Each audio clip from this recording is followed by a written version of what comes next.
જય સ્વામિનારાયણ. દાસના દાસ ગુરુ ભક્તિ અદા કરવાનું પર્વ એટલે આત્મીય યુવા પર્વ.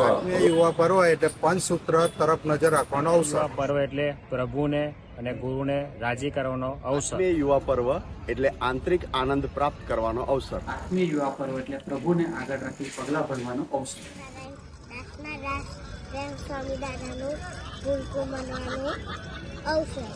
આત્મીય યુવા પર્વ એટલે સંતો અને ભક્તોની ભક્તિ કરવાનો અવસર. યુવા પર્વ એટલે યુવાનીને ધન્ય બનાવવાનો અવસર. યુવા પર્વ એટલે દેહભાવ અને દેહાભિમાનથી પર થવાનો અવસર. યુવા પર્વ એટલે તું દિવ્ય અને તારા સૌ દિવ્ય માની લેવાનો અવસર. આત્મીય યુવા પર્વ એટલે પ્રેમ દાદાના ભૂલકા થવાનો અવસર.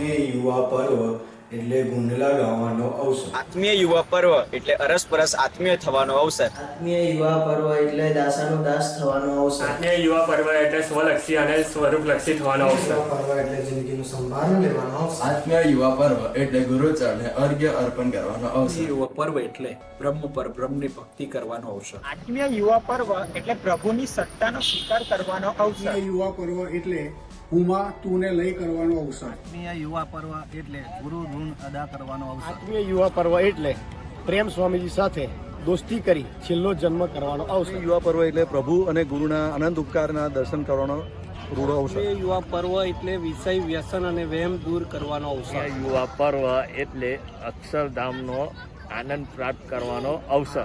યુવા પર્વ એટલે હરિપ્રેમમાં ડૂબવાનો અવસર. યુવા પર્વ એટલે સ્વામીશ્રીની અનુવૃત્તિ પ્રમાણે જીવવાનો યુવા પર્વ એટલે વચનથી સન્માન થઈને આનંદ લૂંટવાનો અવસર. યુવા પર્વ એટલે સુહદ ભાવની સમજણ દૃઢ કરવાનો અવસર. યુવા પર્વ એટલે ગુરુ આજ્ઞા અને ઉપાસના માનીને જીવવાનો અવસર. આત્મીય યુવા પર્વ એટલે ભક્તો કેવળ બ્રહ્મની મૂર્તિ માની લેવાનો અવસર. આત્મીય યુવા પર્વ એટલે સમશ્રુત એકતાથી જીવવાનો અવસર.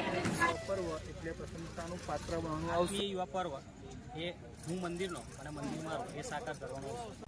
બોલો યુવા